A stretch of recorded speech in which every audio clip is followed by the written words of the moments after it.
In your pack you've been provided with a subject mentor's handbook that we've put together to help you with the role. This short section goes through that handbook one section at a time, letting you know important features of it and what you need to do about each part. At the front of the handbook on the first page you'll find a contact details sheet. Please fill in your details and the details of the student that you're going to be mentoring.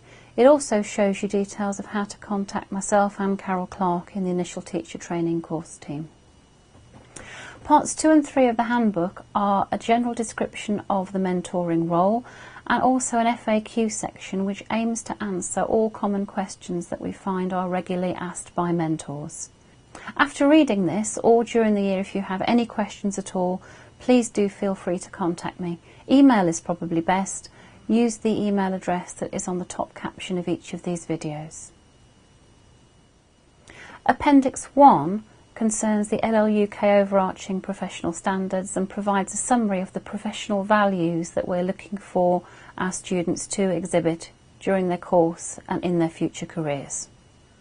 Appendix 2 is a log sheet where mentor and mentee will record evidence of their meetings. Please make sure that you're meeting with your mentee regularly throughout the year. You may do this every day on an informal basis, but 3 to 4 times a year we would like you to have a more formal meeting where you sit down for a slightly longer discussion. Use Appendix 2, which you will have in electronic form, to bullet point the topics raised in this discussion. Appendix 2 is used to log individual meetings, whereas Appendix 3 provides an overview of the meetings that you've had with your mentee throughout the year. Use this to record the date, the topics that were discussed during the meeting, agreed actions by yourself or the mentee or another party, what progress, if any, were made towards the mentee's ongoing targets, and sign off any dates on which targets were achieved. Then make sure that you and your mentee sign the right-hand column. Use Appendix 3 to log the mentoring meetings that have happened throughout the year. Appendix 2 and Appendix 3 should be filed in the mentee's professional development portfolio, and this should be kept up to date on an ongoing basis. Appendix 4 is a very important document because it's absolutely vital that at the initial meeting with your mentee you set some ground rules about the relationship.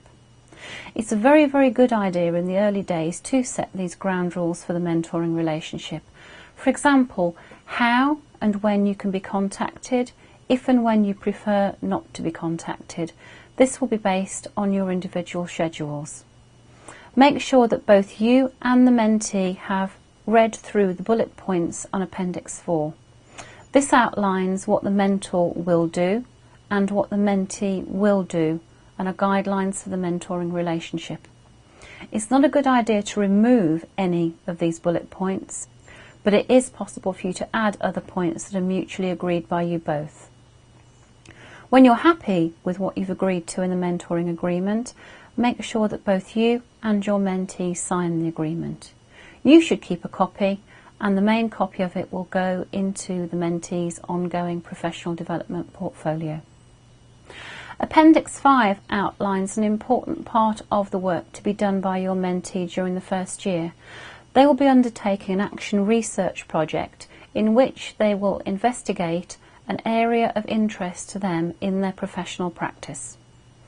It may be that you will help them to decide which area might be relevant, or they may have decided which area to investigate themselves and will come to you for advice and guidance on it. Appendix 5 gives you further details of this action research project. Appendix 6 gives you an overview of important parts of the course. The first part of Appendix 6 is an outline of the assessment for the DTLLS course. Your mentee may be coming to you for advice on any aspects of the areas outlined in the DTLLS assessments. Part 2 of the course overview on page 17 is an outline of the professional development portfolio.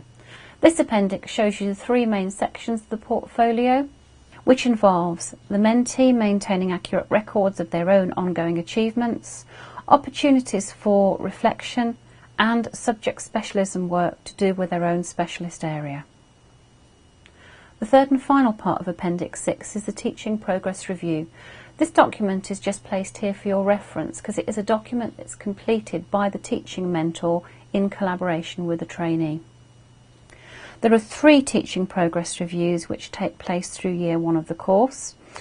During them, the teaching mentor will meet for a professional dialogue with the mentee, and they will discuss aspects of the trainee's performance in their lessons, noticeable characteristics of the trainee. They will examine and report back on the trainee's files, and there will be comments on the reflective nature of the trainee's explanations during these reviews. These 3 teaching progress reviews will enable the teaching mentor to write an end-of-year overarching profile of the trainee. The 3 reviews and the profile should be filed by the trainee in their ongoing PDP portfolio. Appendix 7 gives you further details on the PDP, the Professional Development Portfolio, and allows you to have a more detailed look at the contents of the portfolio.